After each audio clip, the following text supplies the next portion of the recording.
Alright, Baron here is one of our Congo African gray parrots.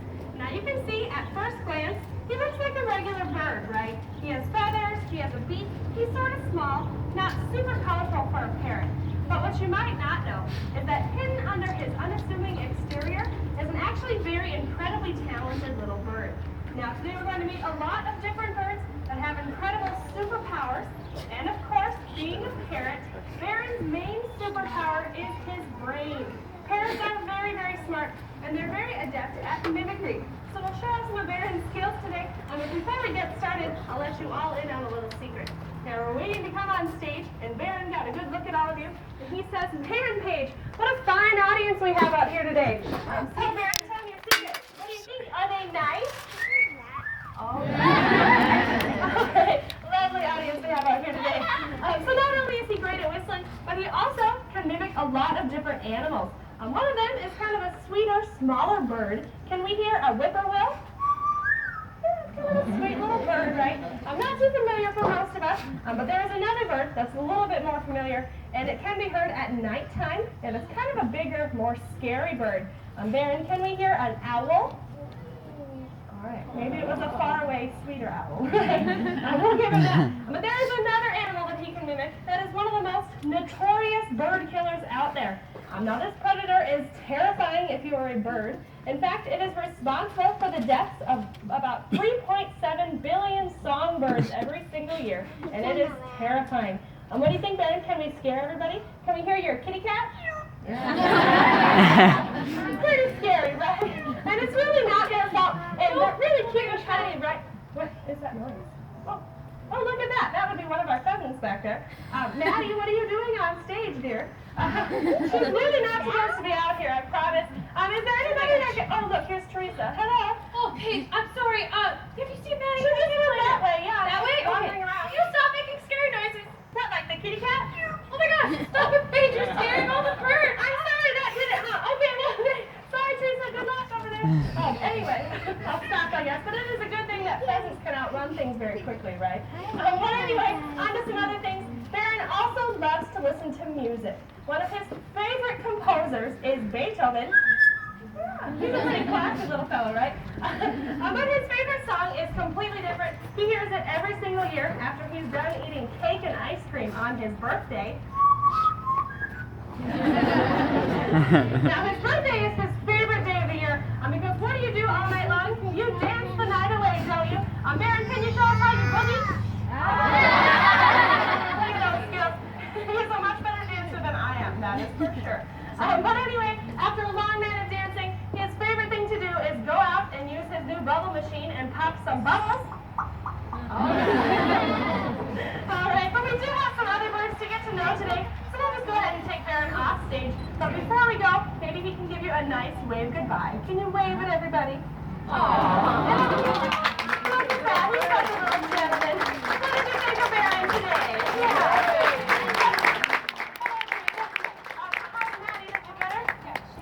Okay.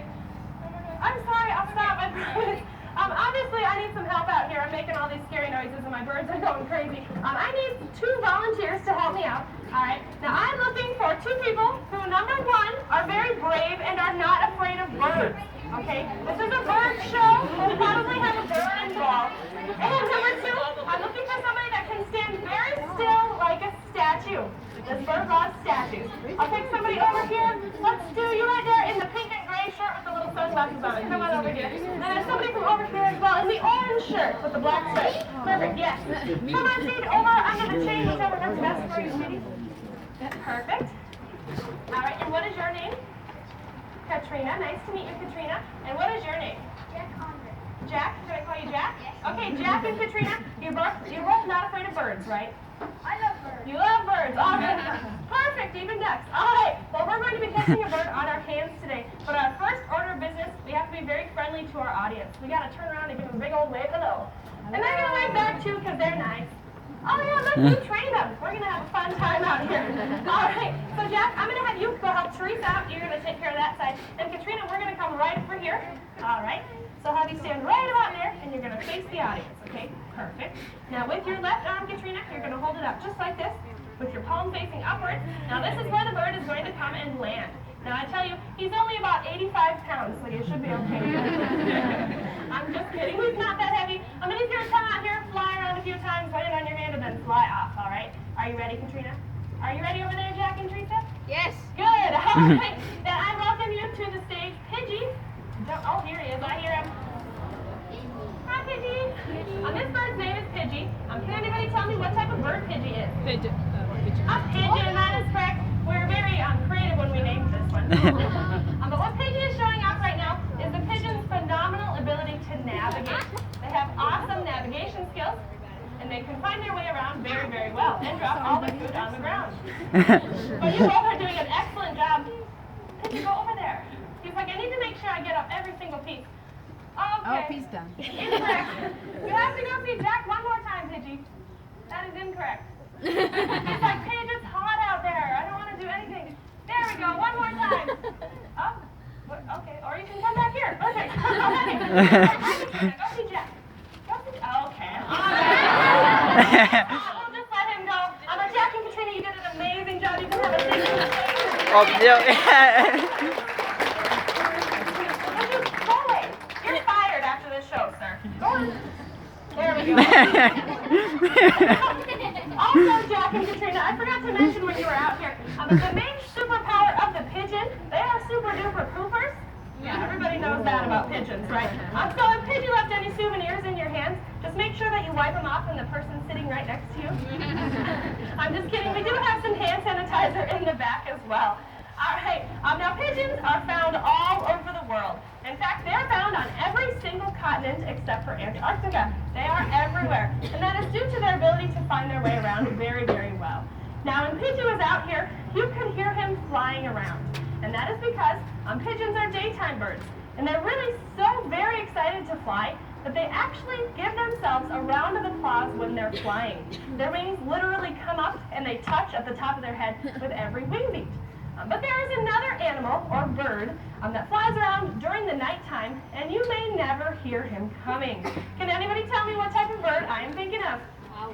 An owl, that is correct. You're all future bird trainers. But joining us here on stage, this is Jasper. I'm by Tyler today.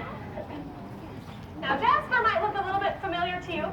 Number one, because that we do have a female version of himself. He is our Eurasian eagle owl. Now, our female is on display, and she's up over on the opposite side of the dome near the giant tortoises. You might have seen her. Also, he might look a little bit familiar to you because he kind of resembles an owl native to North America, and that is the great horned owl. Now, he resembles that owl kind of because of those little things that are on top of his head. Now, those little things sticking up are not his ears. They're really just tufts of feathers. Now, Jasper's ears are actually large holes tucked away on either side of his facial disc. Now, his face is shaped to capture sound and funnel sound back toward his ears because owls are nocturnal hunters, and they need to be able to hear small mice crawling around several layers of either snow or leaves. And they can locate that mouse using only their hearing. Now, because they rely so much on hearing in order to hunt, they can't exactly have loud wings flapping around right next to their head. Owls are masters of nearly silent flight. Now, the outer edge of Jasper's wings have specialized feathers on them called fluting, which allows him to dampen the noise when he's flying.